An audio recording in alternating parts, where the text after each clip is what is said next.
Ladies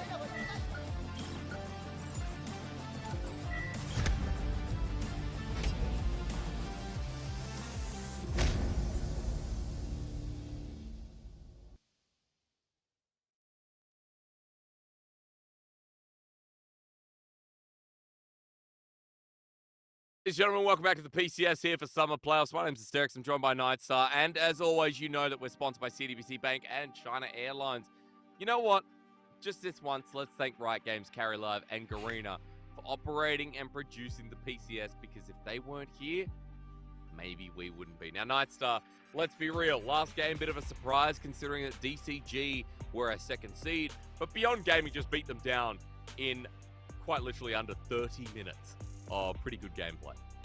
Yeah, it was pretty much a steamroll from start to finish. The only blip was at like the 3-minute mark. And after that, they never looked back. For the side of DCG, this game one did feel like a bit of an anomaly though, right? Because we had Cascada not really on a teamfight champion. It was the Draven. So you needed to see a lot more activity coming in from the bot lane early on. And that's not really their strong suit. Woody also not known to be a lane dominant support. So the fact that this matchup looked so one-sided, not too surprising, even though they did go for the Renata Draven lane. And that's something I expect to see them move away from. Yeah, it is crazy to me because I feel like I haven't seen a Draven, you know, fall so far behind when they were set up by the early gank, the counterpunch. Like, for Chris Carter and Woody, they got dipped by Wako and Kino, and, you know, maybe that's what Pyrotechnics and Clement were trying to tell us, that the bottom lane here means a little bit too much as we enter Big Ban again. Now, DCG have side selection, as do the losers of each game in the series. They've chosen blue here, Nightstar, if I get my words out. And I'm kind of curious because we go back to the buy first pick, but surely something has to change. The Sivir ban does get dropped by the side of BYG, and they instantly look to snap it up. And if this does get locked in, I would expect to see a Zeri Sivir handshake occur. And I would also say that Cascada would be a lot more comfortable in this matchup. But it also leaves up to Silas once more, right? And I mean, Minji, there was a reason why he was MVP in that previous game. It's hard because, you know, they're banning this Nautilus on blue side. The Nautilus that against J-Team did so much work. As you said, a good pull out here, Nightstar, that it is going to be the Zeri Lulu trade here in the bottom lane for DCG, which goes more to their playstyle. But I'm concerned that you've given Minji over this Silas again.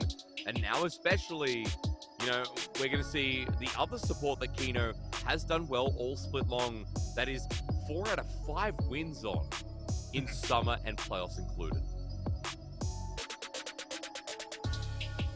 See if it gets locked in at the end, and it does. So this is, of course, really in his wheelhouse, getting the melee support champions. And the reason why I would say Woody, Enzo looked so good in their rise to really the upper echelons of our support pool was also because of the fall of Kino and Kaiwing, with how dominant they were on melee supports, and then melee supports falling out of flavor. Woody now contending against the best melee support player in the league on Kino.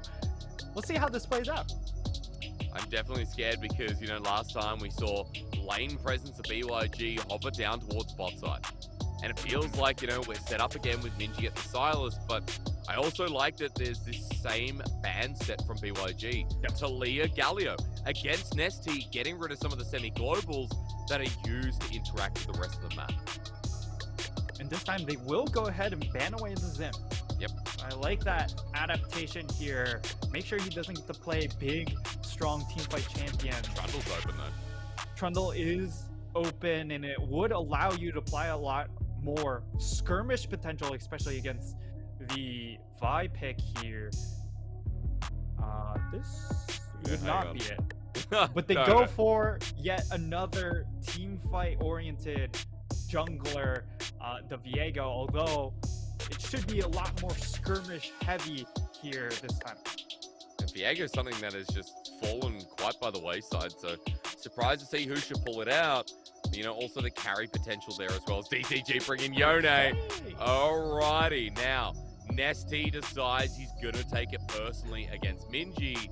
DCG might be going for a passive top side, but hey, look, at the very least, we got a Yone, we got a Zeri on their side. This time, it feels like the direction doesn't just rely on bottom lane. Adding a little bit more damage into this mid lane with the Yone.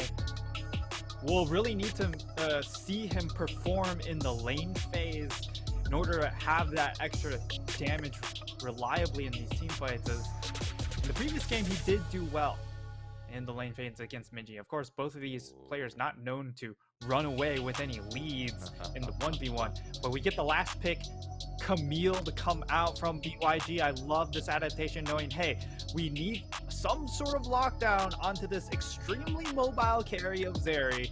What better way to do it than to throw your Camille Hextech Ultimatum and make sure she can't get over walls? And even though I'd prefer, you know, the Garen pick from Lakai, I just think it's so funny that, you know, we've swapped around. Like Lakai in regular season, the Nah, the Gwen, the Sejuani, he was a very passive top laner in comparison to people like Leaky, who had this Mordekaiser counter, who had things like GP, he even played Wukong in the top lane. Like, yeah, he had a balance, but still Leaky was definitely more of the carry style. And I feel like at this point, while we're talking about shifting in the top side, Nightstar, we can just touch up on the fact that BYG, we've got a bit of a side lane comp, we've got a bit of, you know, something that can play 1-3-1, but also something that can pivot in angles and team fights. Pretty exciting and something that is a little bit harder to execute, but after seeing in game number 1, I'm pretty confident with what I see. And this is what they added on later on in the split here for Lee Kai, is that he diversified his pool. He is picking up the Camille, which was really his one-trick champion when he was on Machi last year. So he's very comfortable. They just didn't really play around this 1-3-1 setup as much, where they had flanking side laners come in and approach these fights. But now they've finally added that dimension, and this is probably one of the most improved teams because of that. I feel like if BYG win this series, they're going to be the most improved team undoubtedly as well. Like, if they win this series, if BYG take us to match point with a win here, it's just a huge turnaround from 6th seed to semifinals to the chance of going to Worlds. Beyond Gaming, on the warpath, trying to return once again. And it's not with Doggo, but it's with Wako, who honestly has still been one of the best ADs and one of the most impactful players, especially on this roster. So welcome back to Summoner's Rift Nightstar. We didn't get to talk about DCG's comp, but seeing Nesty here, seeing the team fighting capabilities, we look at the scaling, and even against a Sivir, Camille, it feels like those ultis and those full-on engages are going to be fun to watch for DCG if we get late game. And the Yone response here is, I feel like, mostly to try and punish Minji for getting away with a lot of stuff he was doing, where he just constantly jumped in, and as a Swain, you don't have ways to hard punish that. With the Yone, you will have those tools. You have the damage, you have the dueling potential to be able to take it to Minji in that case, and also rocking the Ignite. So I do like the changes coming in from DCG. The only problem is it's still Leaky, your strongest individual member, set onto this Gragas. Oh my lord. Walks up by himself, and Wako and Kino get a free trade. Now Ghost will be burned, but Chris Carter is now just at 1/3 of his HP this early in the lane. Yeah, and now the side of BYG, they can just walk up a little bit more so than they normally would, because you have that melee support. Against the double range, you shouldn't really have push priority or kill threat early on, but because of that big chunk there, that might force Fusha to look for a kill early on because of the opportunity presented. Especially when level 2's hit first hit from Chris Carter and Woody, they are going to get shoved in this lane. So the wave set up for Husha if he can find 3. DCG do have a ward, as our observer is showing now, but Husha now moving down. He's not even touching blue anymore. Going to be moving into Fog of War, but here we go. Spotted out. Kino simply has to land a Zenith Blade. Chris Carter walked back in, though, which is a bit of a danger move, but at least safe for now. Yeah, right when Pusha was making his way down. Kino looked for the engage with the Zenith Blade, did whiff it. So in the end, it will still be them getting zoned off of CS. He's which tripling is still, down. Yeah. Oh god. Who's just sticking Kino still around? has flash. But Hana is here now. Remember, this play was what bit them in the behind last game where they tried to overforce when they found an advantage. And this time around, BYG, they'll say, you know what? We'll go ahead back off. Who's just spotted out in that ward in the river as well. So this time DCG able to make a safer play too, as bottom lane just moves up to clear that out with Wako and Kino. A bit of a CS lead from Wako and Kino, worth mentioning here as the wave pushes into turret, but Chris Carter is still going to be behind and feels like that earlier trade does impact them somewhat. As we haven't talked about the rest of the map, note right now that Leaky versus Lakai. Leaky is doing well in the matchup. Lakai down about 10 CS with a build up from Leaky's wave 2. Yeah, and I don't think Leakai's too worried about this.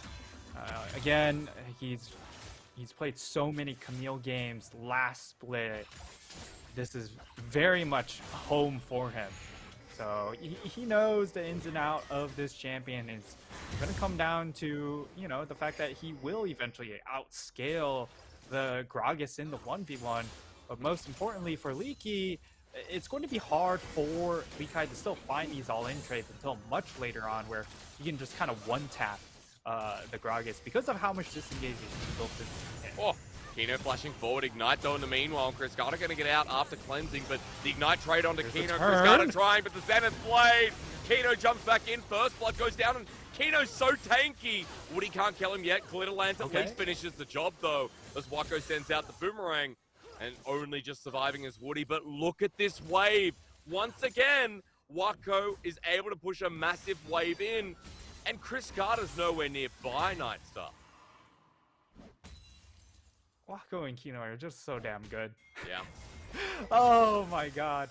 They just know their trade timings, and when they punish hard. And the side of Chris Carter, Woody, they also misread the situation here in that instance. They see, hey, this definitely should have been a case where they back off the wave.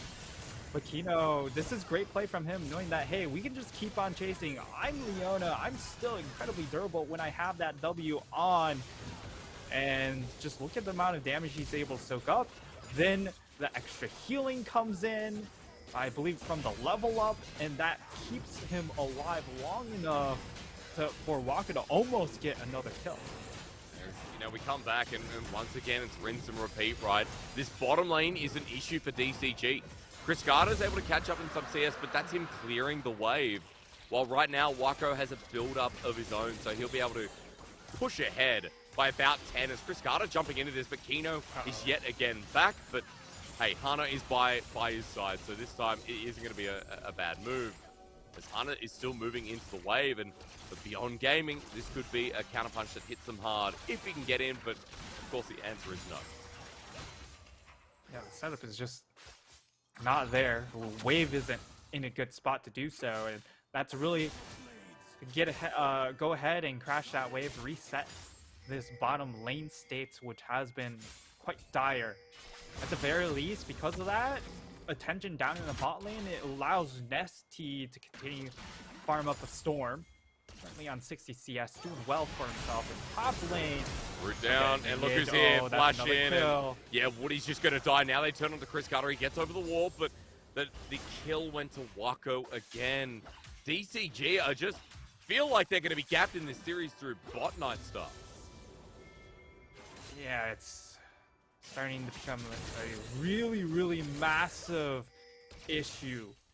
And the side of DCG, remember, they lost game 1, so they had side selection. They could have pivoted back towards playing top lane by going ahead and move over to the red side, allow Leaky to have counter pick, but they decide to stay over on blue side.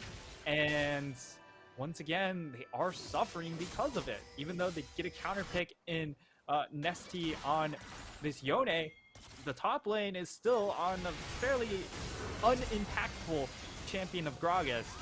We get to see the replay. Really nothing to see here. It's just really excellently done from BYG, instantly jumping onto the supports, and Husha expending the flash to just guarantee the kill comes through. Now, to come back to live, of course, Herald's going to be started by DCG, and gold is even because of what's happening in the top lane with a massive lead up there. So that enables Hana to start off this Herald. But Husha is once again hovering, looking for Nesty, who dives forward. Minji steals the Fate Seal, gets him mid-ulti, but at least Nesty channels before he's caught out completely. Husha jumps on him for a bit of damage, and for BYG, there's nothing more than that. So a win finally for DCG, as the Herald is picked up without losing anything else. But even then, they're still going to lose this red buff, and they're also, they did lose a plate down in that bottom side. I'd expect them to all in for that. Yep. Okay. We get a pause. Somebody doesn't like their red buff being taken. We'll find out what that the cause of that exactly is, but maybe maybe it could have been mid. Never seen a Fate Sealed into a Fate Sealed. But look, with what we've seen, Knights in this game 1 and game 2, Beyond Gaming are winning through bot, and it might not just be in the 2v2. It's also the setup that Husha brings in. That Chris Carter and Woody right now seem like some of the weakest laners. As we're actually coming back in. So never mind whatever the issue was, it's completely gone, and we're getting ready for a bot dive. Man advantage down in the bot lane, but Hana is somewhat nearby. He's looking to make his way over, and that information is enough for the side of BYG to just go ahead and call the play off. But still, massive advantages down in that bottom lane, and this top lane, while Likai is suffering a little bit here, he shouldn't have an issue as the game progresses, right? It's still a Camille into a Gragas.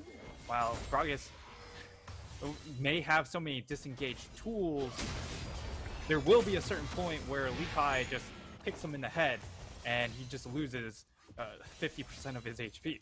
And it is tank Gragas as well, right? So we are going to, wait for that damage to fall off a little bit sooner. Because Likai is obviously suffering with Sad B up on the top side. Sheen is the only part of Divine Sunder he has right now with, I guess, Ruby Crystals there too. But that's what's keeping DCG afloat in this early game with the bot lead that's in front of us now. Waco's also going to be able to get this next plate. And you look at the play, DCG are committing Chris Carter and Woody up to topside with this Herald Nightstar. But as soon as BYG know, they have Waco bot with a free push and 3 plates left to go. And not only that, it's also a dragon for free, right? True. 45 seconds. They should go ahead, stick around, get as many places as they can bottom lane, and then turn their attention towards that dragon. It is a Hex Tech dragon. And for Soul, if it's not Ocean, it's going to really suck for the side of DCG, because then BYG just force you to test these next objectives around the dragon, and they also have the extra bonus stats coming in from the Hex Tech. They're just going to try and push for as much as they can topside here.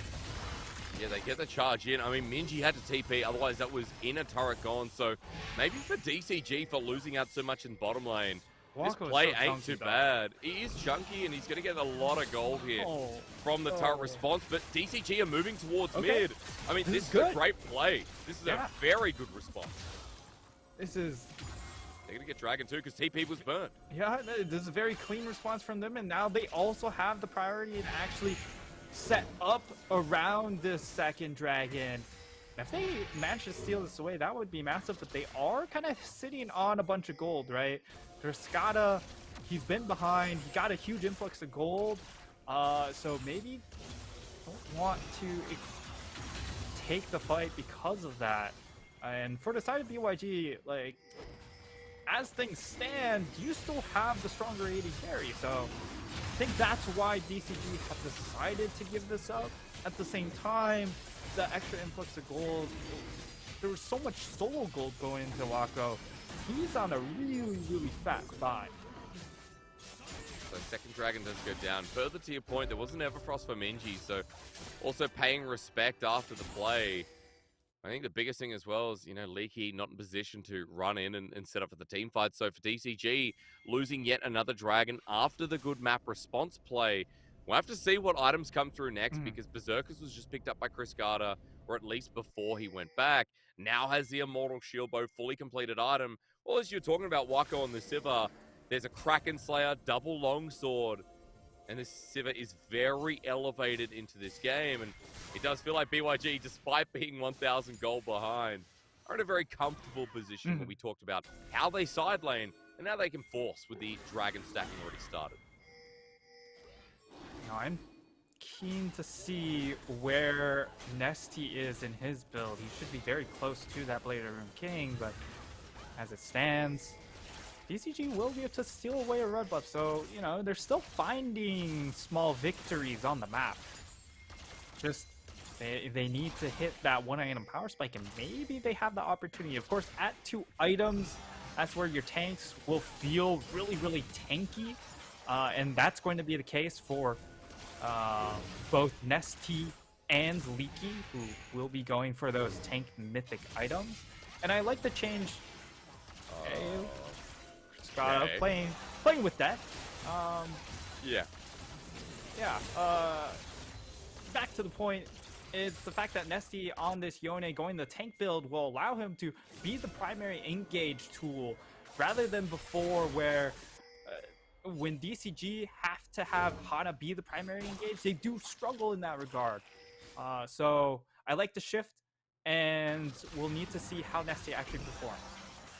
I feel like for Nesty as well, you know, this champion, you know, we looked at last game, he's just picked up Blade of the Ruin King, by the way.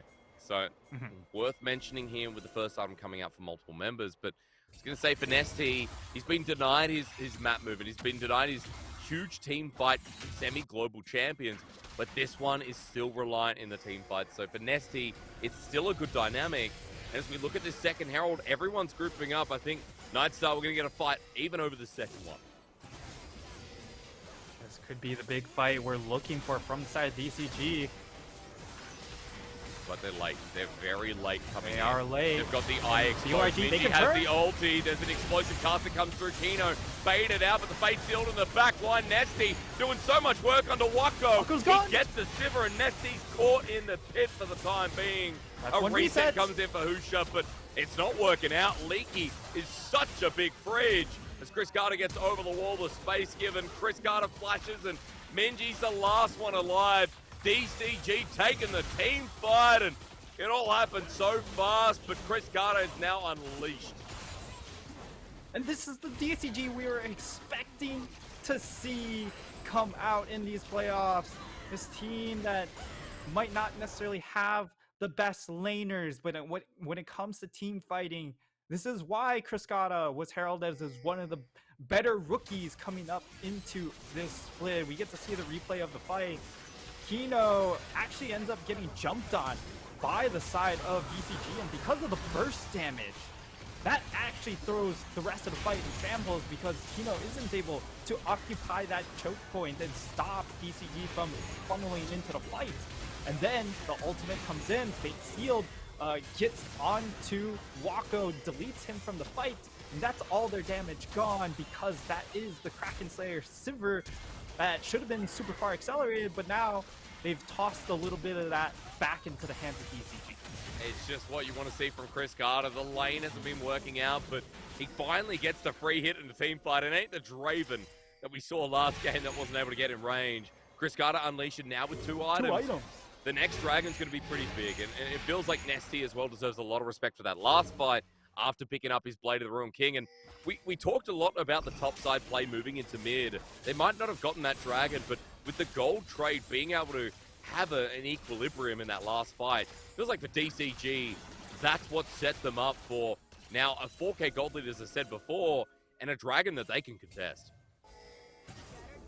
And DCG now looking to contest this next Dragon. Mountain Soul will be on the table once more, so these choke points still will be very difficult to navigate through. So getting to the objective first is going to be imperative from both of these sides. Now Hana looking to fishing for a move, and maybe the side of DCG, they start to set up some flank angles as well with Nesty on this Yone, but as things stand, they've reversed positions, Hysterics. They've kind of gone around in a circle. But the problem is this Herald here for Husha. So as DCG now looks to be engaged, Hana goes in with the Vault Breaker. Lakai thinking about his angle with the hookshot wall shot, but Nesty's the one I want to look at here. The level 12 Yone jumping on in onto Lakai. Possible the pick. ulti. It buffers it. As they go all in here though on the top support, they'll still take him out. Chris Carter gets a double yet again, and in those small positions, DCG punched down a good pick. And now you get to see Hana really come into his own because of the fact that Nesty's the one starting out the engages. He's such a good jungler on following up a primary engagement. When we call on him to force to play himself, that's where he can sometimes struggle. That's not the case here, as Nesty makes it very easy for him to lay out the pick. They find the pick on Lekai, drag another in with him, and it's just an easy dragon take out. Love it. We're looking back again. You said the reverse positioning. And Lakai just making a grievous mistake here on the Camille. So far away from the rest of his team. Yep. And the follow-up engage is just really clean. And for DCG, they're really good at calling for the play they need to make. Sometimes the execution isn't quite there, but in that case, you know, they follow up on their leader leading them into battle, and it comes out big time for the side of DCG as they get a dragon to their name, and ooh, Hana almost got picked off there, but more fight. Starting it off here, sequence assist, but he's baited in. I mean, Hana doesn't care. There's an explosive cask in the middle of 3 members. Beyond Gaming are leaving Minji behind, and they keep giving Chris Carter all the kills. Beyond now going to get tunneled on, and look, Wako's not nearby to ult them away. DCG will pull off because the turret's there, but this just feels inevitable at this point with Chris Carter now in team fight mode. Chris Carter's going to hit that Infinity Edge so quick, and Zeri in the PCS hasn't really performed up to par, but at the same time, we just haven't seen the Zeri being picked with an Enchanter, and there hasn't really been team fight set up to allow the Zeri to thrive.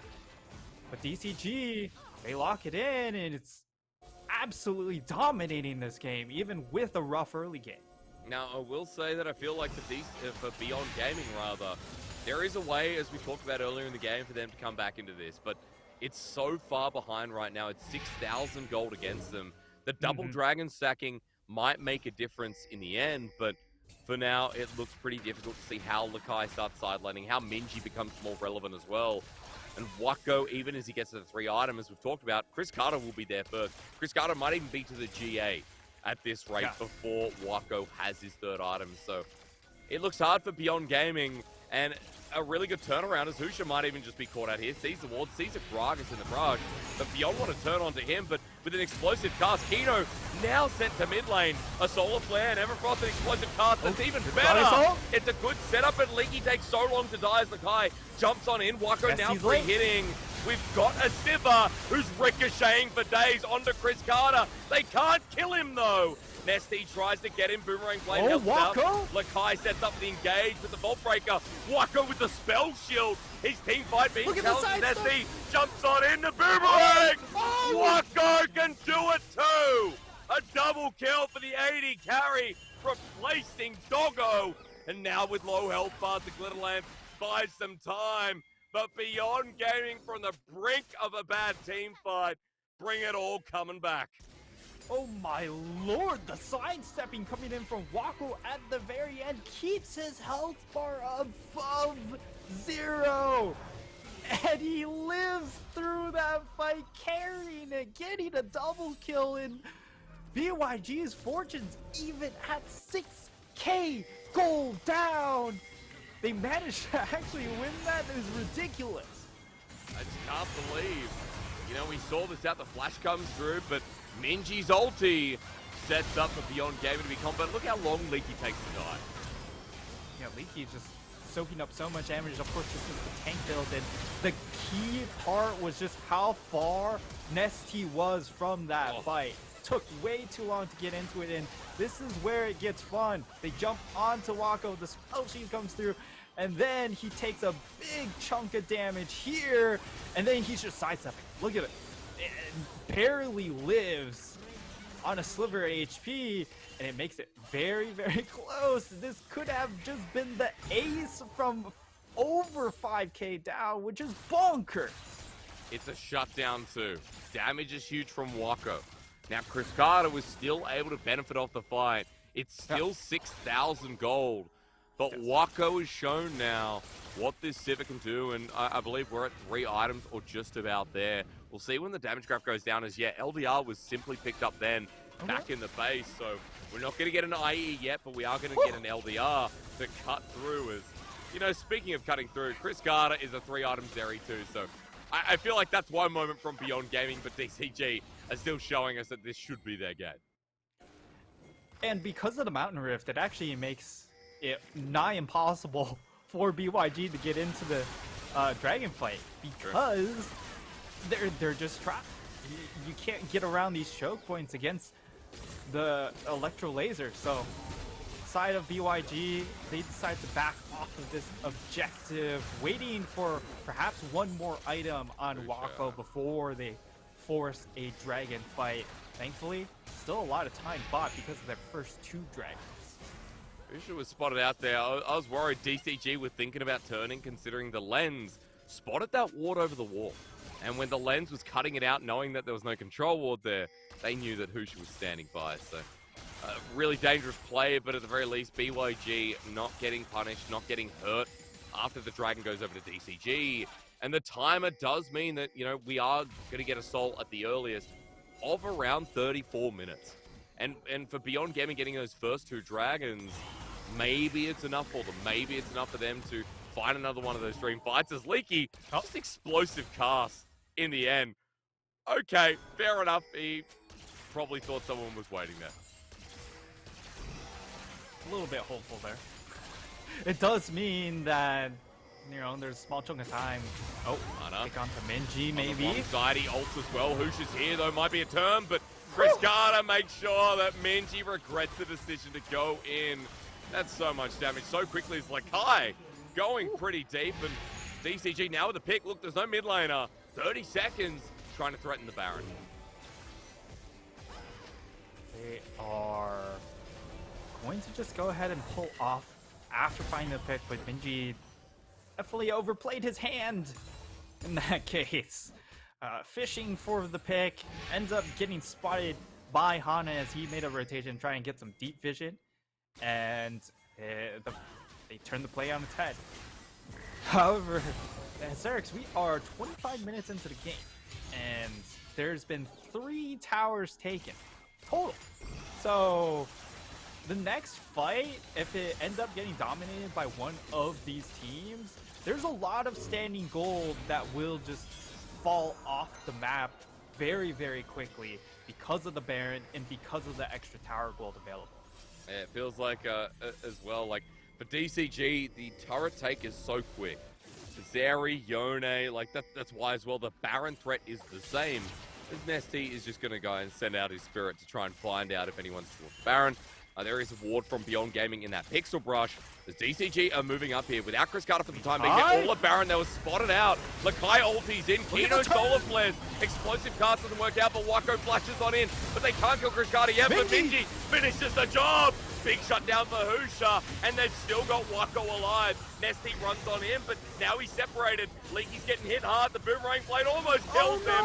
But look, it's Reset City. Husha's in again. A double kill for Wako, and now Husha's relevant too. That was brilliant off the back of that ward in the Pixel Brush to get Chris Carter. Oh my god, it looked like they were just going to overforce once more, perhaps overplay their hands again, this time with Leakai, but he finds the pick. The follow-up is just so insane. And BYG, this is what I mentioned. If they find a dominating teamfight win, there's so much standing gold. They get themselves the Baron, and now they're going to start chopping down all these structures. This gold lead will evaporate very, very quickly. as we said, you know, it's the dragon lead earlier. It's the two first dragons. I mean, DCG are in such a dangerous position as it's the Warden River. They saw DCG moving past the Baron and beyond with a massive 5-head to try and take the numbers advantage. And such a clean, good sidestep coming in from Leakai as well. His positioning means that Leaky actually isn't able to dislodge the Camille from the Hextech Ultimatum. And that means Cascada has nowhere to go. He can't flash, doesn't have those tools available to him. And then the mop-up, Husha, of course. Viego, while it may have fallen down the tier list when it comes to these junglers, still offers those pop-up potentials when you do start off the fight with the clear pick like that. And of course, Sivir, you know, she is the queen of mopping up fights with the extra move speed and those ricochets. And with the LDR picked up before, it meant no IE, but after that fight, BF Sword Pickaxe. We're so close to getting Infinity Edge out of Wako, and he's ahead of Chris Carter now in CS. He might not be at the same item point, but this Sivir, as we've seen in the PCS already, the ricochets are just too crazy. And with Beyond Gaming now gearing up around this dragon, they look more favored than they should have been in this second game that DCG opened us up with. Now trying as they're going to get into River and Nightstar. I'm concerned because Lakai's on a flank, Minji's on a flank too. Dragon gets pulled out towards DCG. Hana wants to jump on in with a Vault Breaker, the burst down. Dragon's going to reset a little bit.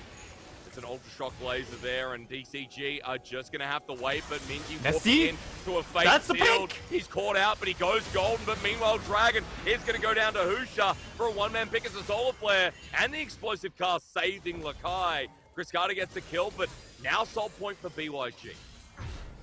And BYG really get away with pretty much everything they wanted in that instance. Yes, they lose Minji because he was coming in on the flank, but because they allocated resources to address the flank, it means BYG able to secure themselves the third dragon. They will give up this mid-tier 2, but for BYG, they don't necessarily have to force a fight. They still, they probably understand they're still a little bit behind, and this Baron is mostly about really having the amount of gold lead DCG did have.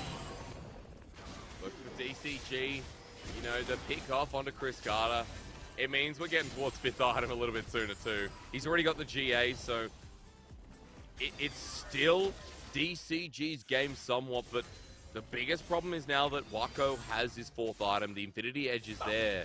And we've seen so many different times that for BYG, there's a lot of time-taking strategies. Minji with the Zonyas, Husha with his passive here, Lakai as well with his own ulti, and Kino has been someone who's been pretty on point as the Leona this time around too. It feels like these fights are going longer and longer, and once those DCG ultimates are down Nightstar, we kind of look at like, oh well, Chris Carter doesn't have the movement speed, the ability to dash in and play around the fight as well. Nesty's ult's down, Hana's ult's down, Leaky's explosive cask is down. Once those are down, Beyond Gaming having time in a fight just feels so easy. And for BYG, the elephant in the room is Leakai. Down 60 CS on this Camille pick. And the reason why is he hasn't really been playing silently. He hasn't been catching farm. He's been sitting in these bushes nonstop, waiting for a Cascada to walk into him. And it's paid off in a couple of moments. But it's really biting him now because now he can't set up in that side lane to shove in some of these waves against the Gragas, because Gragas, if he were to take the 1v1, is probably pretty comfortable in that moment. Right now, he's grouped up with the squad. And the big thing for Leakai is the fact that he is sitting on a stopwatch. So if he does go deep to try and jump in onto Cascada, he does have a stasis. The drawback, of course, it's the fact that GA is completed on Cascada. So these picks onto him will be a little bit more difficult to execute the round. Yeah, look, a lot of GAs coming through. You know, Zonya's back up, stopwatch, as you mentioned. There's a lot on the map right now. As Minji's taking a ward, but Hana's over there. He's going to face check Lens, but he doesn't react in time as he goes golden. Nesty is not really that deep. The problem is Hana, who gets over the wall. Explosive cast now thrown out. Minji a little bit slow on the reaction, but DCG are the ones who have to burn the flash in the end. Felt to me that Minji was just trying to bait that situation out, using the stopwatch, and because the snapback came from the Yone, right, you leave behind the Vi. So Vi had to burn the flash. So that is another playmaking tool not available for the side of DCG, and they need all they have to try and get onto Wako, because the more comfortable you leave this man, the more autos he gets into these fights, the more, the less health bars you're gonna have because of that extra ricochet damage. And he has an Infinity Edge completed. He is ready to just chop him down. A minute to go until we see that woodcutting festival, because this is Seoul for BYG. They got the earlier dragons, they picked up the last one as well, and BYG now in the position to make that comeback in the game more than kind of just like a dream. It was a great early game from DCG. Build the momentum with Chris Carter getting double after double after double. But now for once in our League of Legends life in this season, Zeri doesn't feel as relevant as what he actually uses for Shurelias. 35 seconds before the Dragon might be off the cooldown, but I guess they were just hoping to find the pick on BYG, who have now grouped up towards mid. And DCG want to match him here in a full 5v5. Bit of ARAM action going on here in the PCS as Dragon is up in 20 seconds. Neither of these teams actually going into the river until now. And there's not a ton of ward coverage in this area as well. So it's all about the posturing. Maybe, and we need to pay attention on the flank angles, because for BYG, they've generated a lot of the pressure off of the flank pressure coming in from Minji and Lee Kai on these solo laners, even though they might not have been successful in finding kills. I mean, Lakai's actually not here. He's catching midway. So DCG trying to burn this out before BYG get in position. Lakai's still not here. This will lead to soul point for DCG. Oh, that's a big zap. As the damage pokes out, Nesty is waiting for this Camille to join in. He's taken a safe path. But for Lakai, now being here so late, the poke continues to come through. Husha relying on that GA that he has. Now into the mist once again. DCG have a reset Dragons. Husha dodges away. Poke after poke. Continues flying through. Just waiting for Lakai to either pick an angle or get caught out, as Nesty wants to do the same with the Fate Sealed. Over the wall, this is his moment for DCG to even up the series, get it all back as it's one man only on Aquino, who flashes out. Lakai jumps in, Nesty, the 4-man! That's all it takes! Nesty's huge ulti as Chris Carter goes over the wall, but he's gone in early! He gets flashed on, he gets resurrected, but Chris Carter may have just thrown the game! No kill in return. A triple for Wako. Nesty stuck in the pit as he wants the quadra kill. Out of range though. Soul's gonna go over, and Chris Carter, I cannot believe it, after what was a beautiful Nesty ult, has just flipped the game due to that jump over. And Asterix, I think they've done it. I think they might just go into this 2-0. Of course, the game's not quite done and dusted, but there's still 30 seconds on to Nesty. The side of BYG can just get so much map presence here. They get themselves a Dragon Soul, they get themselves that bot tier 2, they'll move their way up towards this top side and now be able to strip away some of this vision and set their own up, and now they're even going to start the Baron. There's still 7 seconds onto Nesty. The side of DCG have no response. Gold's even as well, like BYG, and now going to start trying to flip this game. Still team fight pressure from DCG, but we're going to look at this replay, I know. And what was such a nice ulti from Nesty, it's just insane to watch the changeover. Yeah, it looks like this was the play as they get a all in man ult. And then Cascada tries to all in onto Wako, but because of the stopwatch, that really changes the complexion of the fight. If he dies there, then perhaps Cascada is able to take over the rest of the fight. But because he also leaves his support as well, he doesn't have the extra safety coming in from the Lulu to prop him up. And all the good work from Nesty does fall short because of that. He got an ulti at WQ, 4k damage. And Wako being able to clean up the rest. Another triple kill here for the AD carry. And sure, like, you know, a lot of people look at that and be like, oh, well, Chris Carter didn't know about the stopwatch. But still, that one play hurts everything that was set up for DCG to find their leg room back in this game. We now have full item Sivir here on Summoner's Rift. Full item for Chris Carter too, but his GA is down. Wako's is not. Beyond Gaming playing with the Baron, using top wave coming in. It looks like bot is going to be equalizing a little bit too, but now trying to break all those structures, Nightstar, that you were talking about being available before. And key is they don't really have any armor penetration to try and get through this Mountain Soul on the side of BYG. So it all boils down to Cascada on this Zeri pick with the help of his Lulu to be able to carry these fights because the damage isn't really coming elsewhere. Remember, you don't have ability power here. It's a tank Gragas too. So it's all AD. GA, Zhonya's, GA. There's a Death Dance up the top lane for Lakai with another Chain Vest. There is no AP damage here apart from Leaky's bases and Woody's bases, right? With his minor AP he gets from support items. And so for BYG, with multifaceted in that case, it feels like right now the advantage comes through so many different places. BYG trying to break the base here. DCG are making it hard as Lakai actually gets engaged on. They set up the all-in. They don't have the damage. But Lakai is surviving for so long. Ulti's him and Nesty cleans him up. That's good. Ulti over the wall, the Fate Seal. Nesty's following it up. Busha still has the GA. BYG can try and turn this, or I would be worried. As Hana jumps on in, Kino now absorbing up.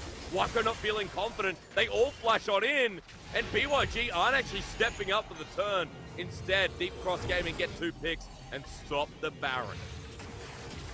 And it's really because, again, those choke points are just so dangerous for the side of BYG. You get hit by the electroshock laser coming in from Cascada, and almost all your health is still going to take a big chunk because of just how much damage is still on the Zeri, even without the armor penetration.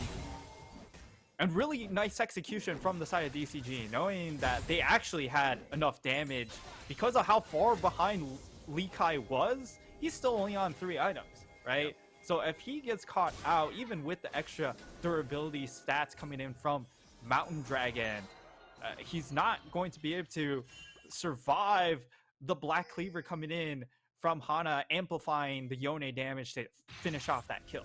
And now let's set up for what's next, right? Minji could be walking in blind.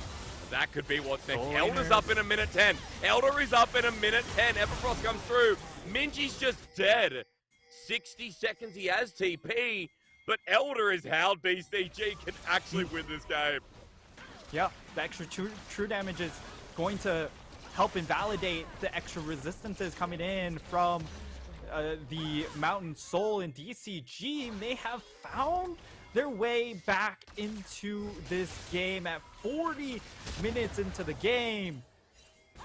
And this feels like a much different 40-minute game than what we had last week in Serix, where it felt like it was just a failure of execution. This time around, DCG, they are fishing really, really hard for these picks, and they are able to find the pickoffs onto the soul layers of BYG. It's, as you say, really good punishing here. DCG in a team fighting environment. You know, the Mountain Soul might not matter as much as we kind of gave credit for, and especially if they get Elder with 10 seconds left to go.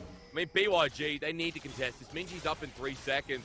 You cannot give Elder over to this team. Teleport starts it off. Leaky's frontlining here. Ultrashock laser. They turn on him. He's by himself, though. And Minji dunks him just as he runs out. It is error after error. It is capitalization after capitalization. 5 versus 4. Lakai and Husha, as you say, are here to take him down. They're herding them into a corner. Well, BYG won a 2-0. Fate Sealed is good. Nesty relying now on Chris Carter on the backline damage, but they're just running at this Zeri who's in GA. It's GA City here in front of Beyond Gaming. But as Chris Carter dies, we return to square one. flash from Lakai, Woody getting out, a glitter lance that comes close, but a hook shot, wall shot in 1 second that should be able to kill this Lulu. It misses out, but hey, at the end of the day, Woody has to run to base, and Beyond Gaming have a wave to channel in match point if they can just finish the job. Are knocking on the base. These death timers are way too long. Leaky will be up in 2 seconds, but it will be a 3-man hold. Let's and they see. just don't have it. Okay, BYG, open Nexus turrets, good ulti from Nesty. It's all down to this. He hits everyone though. Nesty's trying his hardest, but as he comes out of his shadow, BYG flipped the game back in our 41. Kill game 2. Match point for BYG and Deep Cross Gaming. Have to go back to the drawing board after that one. BYG claw from the brink of defeat. And DCG unable to capitalize on their great fortunes during the early game. They got so much gold into Criscata. They tried back-to-back games to make Criscata the main carry. And unfortunately, the lack of damage sources coming in from the solo laners is really coming back to bite them. So BYG, they had a brilliant early game as well, making sure they got the first 2 dragons. And because of that, the mid and late game or the mid game especially, where they can be really weak, at least in comparison to DCG, they got away scot-free because of that extra time. I just can't believe, you know, after Minji got caught out, and then we flipped the script again, it's like, well, maybe now it's Leaky's turn. It's Leaky's turn to get caught out, and there's this disconnection. And for DCG and Beyond Gaming, I think we can kind of nail it down. Like, there are some fresher members here. You know, Leaky comes in, and we're looking at this top laner for DCG, and we're kind of talking about like his carry performance, his ability to be versatile. On this Gragas, didn't have as great a performance, and I think getting caught out there in the end night start, it's hard to watch considering that DCG had that game in the palm of their hands. They had such a fed Zeri, and team fighting is what we know about this team. It's a skirmish is early too. Like, it all lines up. And this seems to be a case of maybe too much pressure is being put on the rookie of Criscata. Do remember, this is only his 2nd pro split. Leaky has had some experience down in the LDL, and I believe a little bit in the LPL. But for the most part, like when it comes to high pressure situations, Criscata hasn't experienced a ton of those. And this was a composition where all the responsibility to carry was put onto him. Because no matter how good the ultimates were going to be coming in from Nesty, from Leaky, from Hana, the only way to finish off kills was if Criscata finished them off himself. Yeah, that's right. Again, like a lot of AD damage. I feel like Nesty had another good performance. I think Nesty so far has been the strongest member of DCG in both games. You know, that Yone ult was insane, but Criscata and Woody are getting gapped in the bottom lane, whether it is you know, through the laning phase or hell, even towards team fights. Kino and Wako have been on point. And you know that jump over the wall, Nightstar, I won't forget that, because that jump over the wall, when, you know, Siva has stopwatch, you're looking at inventories, or at least you should be, breaks the game up so that BYG are able to come back in when, I don't know, maybe they shouldn't have been allowed. Maybe they shouldn't have been allowed to get Mountain Soul and get that team fight in front of Elder by mistake after mistake. But, you know, we'll bring up highlights or graph, whichever one comes first. And this, oh no, is this it? This is it. Yeah, this was the 4-man ult coming in from Nesty. And, you know, they land a lot of damage onto Wako. And this is a situation where if they manage to kill Wako, this fight becomes way easier. But as you mentioned, Wako has the stopwatch, able to buy time with the stasis. Saw this beautiful setup. And then Wako goes over the wall, goes into stasis. And then when the rest of BYG come out of their own stasis, they just immediately collapse onto Criscata. And yes, he also has his GA in that moment.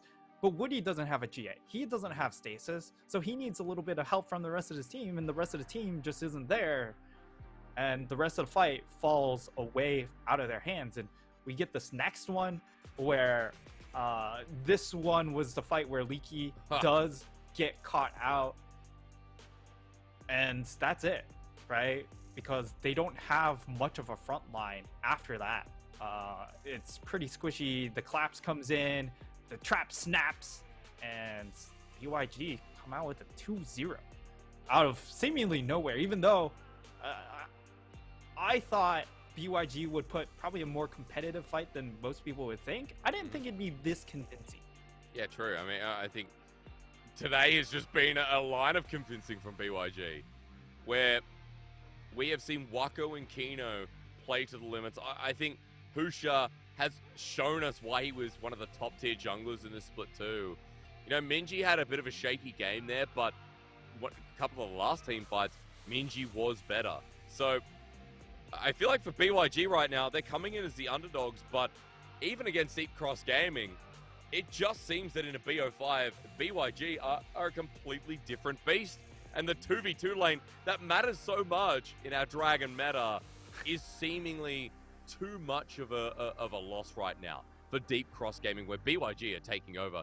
Even if it's from the early game, Wako's never really that far behind. And this is back-to-back games as well from the side of DCG that they're trying to play towards bot lane. They've thrown resources, they've constantly pulled Hana down into this bottom lane. They've pretty much left top and mid on an island. And because of that, Leaky isn't getting resources to carry the mid and late game fights. So it has to be a change of plan from an approach perspective in this next draft. Just making sure Leaky has the opportunity to scale, but MVP clearly goes into the hands of this man, Wako, who did everything in that game. 14 kills as well. Like, Wako took charge, and you know, it doesn't matter. It's against the Zeri as well. That's the thing that always impresses me. Like, Chris Carter was such a strong 3-item Zeri, but Wako paced his time, and the Sivir got to max items. 48% of his team's damage, no less than you'd expect from Wako here in this game. And right now, it's feeling like BYG, with the reliance on this man, with the jungle difference that I will say has been happening quite a lot through both games too. I don't know. I'm not sure what DCG can do, because they'll have side selection again. Maybe it is time to do red side and give you a solo lane's counter pick for once. And the irony of this is, Hysterics, our highlight matchup was Leaky versus Leakai. True. And in 2 games, there's been pretty much no impact from either, right? Yeah. The lane phase hasn't exactly been explosive, and that means Leakai just kind of gets out of these lane phases unpunished, and he gets to do team fight things. In this game, he was just so far behind on the Camille, but you could still feel more impact coming in from him just applying invisible pressure onto Criscata with that ultimatum. But wouldn't it just be crazy here if BYG can 3-0 Deep Cross Gaming, our second seed of the split? If Beyond Gaming do that, they move to the semifinals, but they're one step away from then moving to Worlds. Beyond with a chance here to make a statement and show the world that they are ready to return back to the world stage right after the year that they went. We'll find out after this short break.